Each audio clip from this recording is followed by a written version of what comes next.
एक मिनट के लिए सिर्फ सुनो। पैसे गंदी चीज होती है और ये जो अमीर लोग होते हैं ना, वो लोग भी बहुत बेकार और एरोगेंट होते हैं। हम मिडिल क्लास लोग हैं। पैसे पेड़ पे उगते हैं क्या? लोन मत लेना, बर्बाद हो जाओगे। रिस्क मत लेना, पैसे को सेफ रखना है। शादी अगर बहुत ही सिंपल हो गई तो लोग क्या कहेंगे? अगर इनमें से 2 से 3 लाइन भी आपने सुना है तो इसकी बहुत हाई पॉसिबिलिटी है कि आज भी ये बिलीफ सिस्टम आपके हर एक मनी डिसीजन को रिमोट कंट्रोल की तरह कंट्रोल कर रही है और इसके बारे में आपको ज़रा भी आइडिया नहीं है। और इसका इम्पैक्ट हमारे देश पे भी दिख रहा है।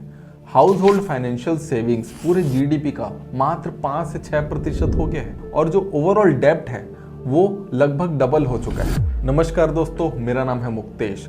आज के वीडियो में हम देखेंगे कि 5 बचपन के ऐसे कौन से मनी लाइंस हैं जो स्ट्रांगली हमारे अंदर बिलीफ सिस्टम की तरह बैठ गई हैं और हमें रिच बनने से रोकती हैं। और उससे भी इम्पॉर्टेंट हम ये देखेंगे कि कैसे हम इन बिलीफ सिस्टम को तोड़ें स्टेप बाय स्टेप।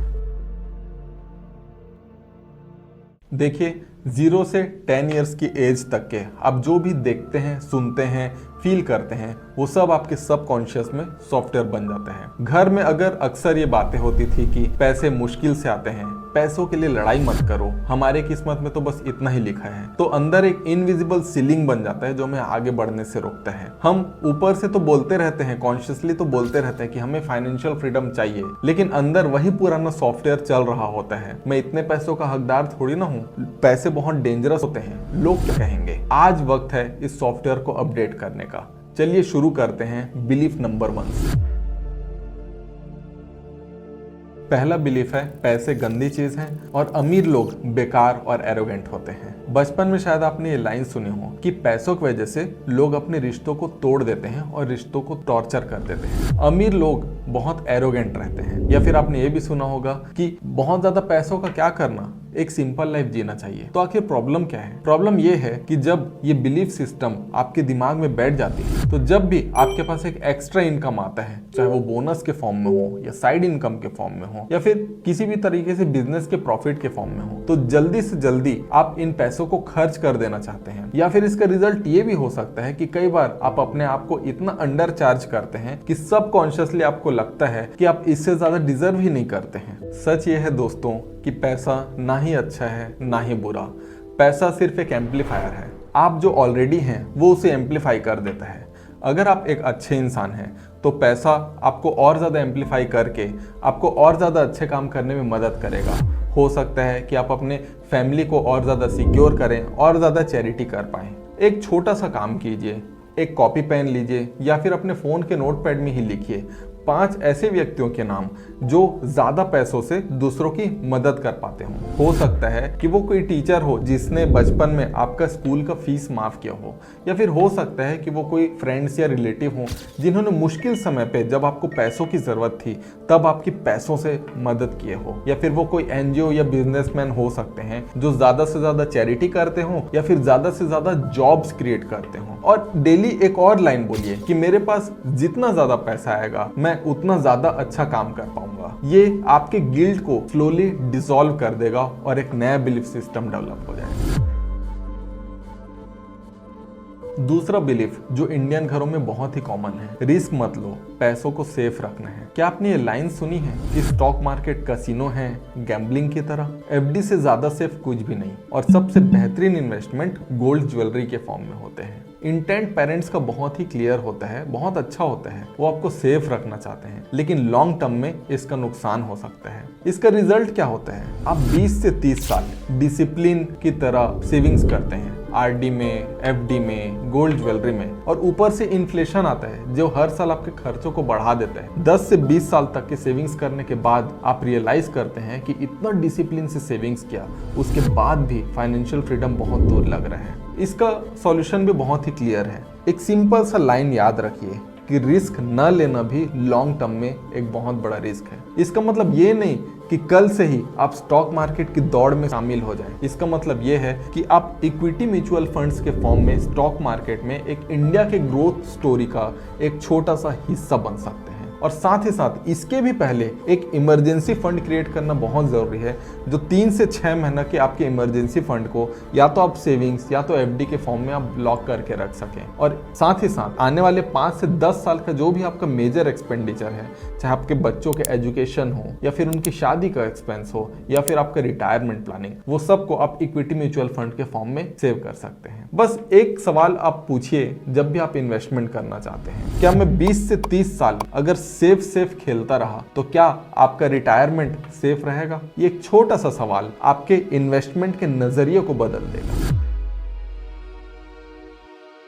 तीसरा बिलीफ बहुत ही इमोशनल होता है। हम मिडिल क्लास लोग हैं और हमारे बस का इतना नहीं है। शायद आपने अपने पेरेंट्स को टेंशन में इन सब लाइंस को बोलते हुए सुना होगा कि हमारे किस्मत में यही सब लिखा हुआ है। हम मिडिल क्लास लोग हैं, ये सब जो इन्वेस्टमेंट होते हैं, बिजनेस होता है, ये सब रईसों के चोचले होते हैं, हमारे बस का सब कुछ नहीं होता। जब बचपन में ये सब लाइंस हम सुनते थे तो बच्चा उन बातों को समझ तो नहीं पाता है, लेकिन अंदर एक आइडेंटिटी बन जाती है कि बड़ा सोचना या फिर बड़े पैसे कमाना मेरे बस का नहीं है। मेरे बस में सिर्फ छोटे पैसे होते हैं और छोटी किस्मत ही होती है। रिजल्ट क्या होता है कि हम बड़ा सोचना ही बंद कर देते हैं, और जब बड़ा सोचना ही बंद कर देते हैं तो उनको हासिल करने के लिए एक्शंस लेना तो बहुत दूर की बात है। फैमिली बैकग्राउंड एक स्टार्टिंग पॉइंट है, वो आपका कोई फाइनल डेस्टिनी नहीं होता है। आज के डिजिटल एज में इतनी सारी अपॉर्चुनिटीज हैं कि अगर आप कंसिस्टेंटली सीखते हैं और एक्शन लेते हैं तो एक ही जनरेशन में आप बहुत कुछ बदल सकते हैं। आप राजेश जी जो ट्रक ड्राइवर हैं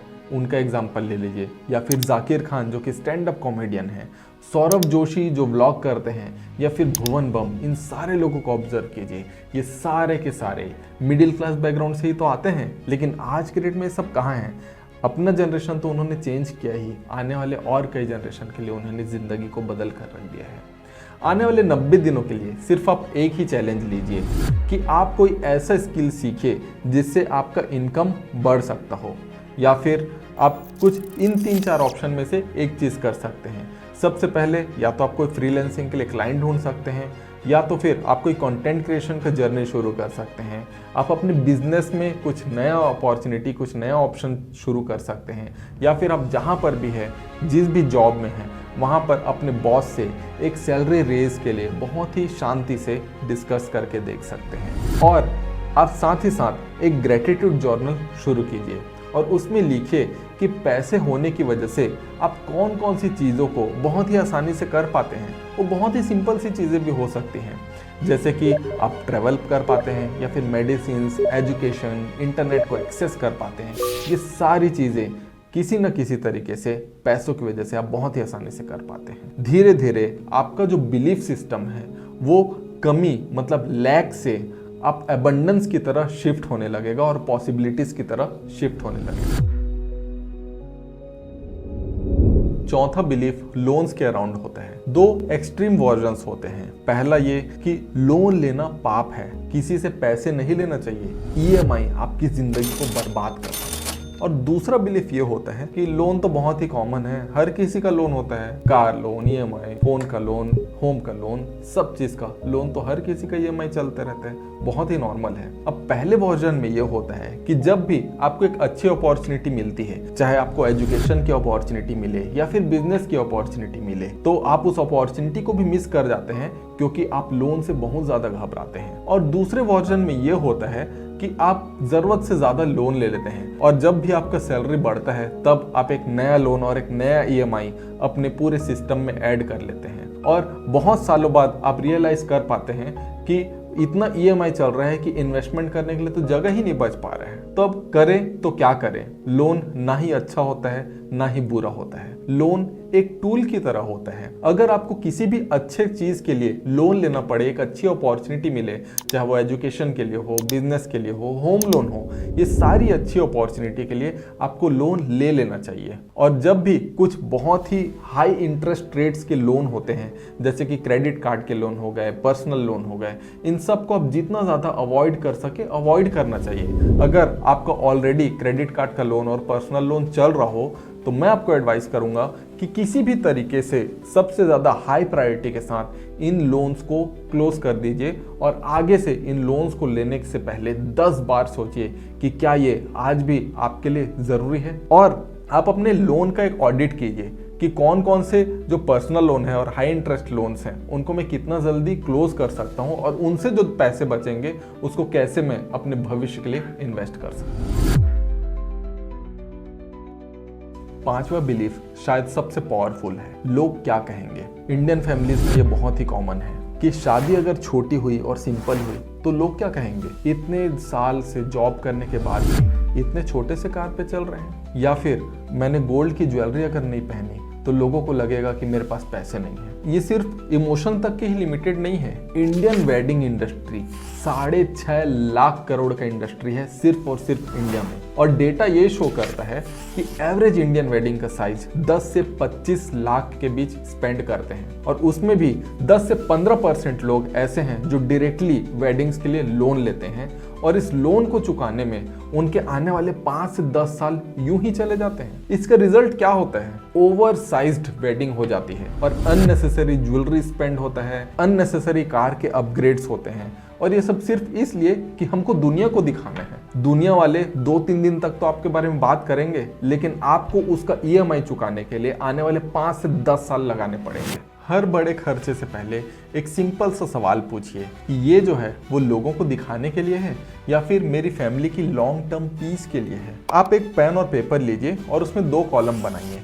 लेफ्ट में लिखिए कि लोग क्या कहेंगे, और राइट में लिखिए कि ये जो पैसे हैं अगर मैं आने वाले 10 साल तक के इन्वेस्ट कर देता हूँ तो वो कितना बन जाएगा। जब आप ये देखते हैं कि शादी में एक्स्ट्रा जो 5 लाख रुपए हम खर्च कर रहे थे वो आने वाले 10 से 15 साल में 15 से 20 लाख रुपए बढ़ जाएंगे, तो आप ऑटोमेटिकली कॉन्शियस हो जाते हैं और एक बेटर डिसीजन लेना चालू कर देते हैं। अपने फैमिली के साथ, अपने स्पाउस के साथ एक मंथली मनी मीटिंग रखिए जिसमें आप गोल्स सेट कीजिए कि आप अपने फैमिली के लिए क्या क्या गोल सेट करना चाहते हैं, कि आप किस तरीके की ट्रैवल चाहते हैं, किस तरीके की लाइफस्टाइल चाहते हैं, एजुकेशन चाहते हैं अपने बच्चों के लिए, और किस तरीके के अपने रिटायरमेंट प्लानिंग चाहते हैं। ये सारे गोल्स को आप लिख लीजिए और उसके अकॉर्डिंग ही आप अपने खर्च कीजिए, ना कि लोगों को दिखाने के लिए। दोस्तों, ये 5 बिलीव्स अलग अलग फॉर्म में बचपन में आपने भी सुने होंगे। पैसों के साथ प्रॉब्लम ये है कि हम नंबर्स पे फोकस करते हैं, सैलरी कितनी है, EMI कितना है, SIP और इन्वेस्टमेंट कितना है, लेकिन जो रियल गेम चेंजर है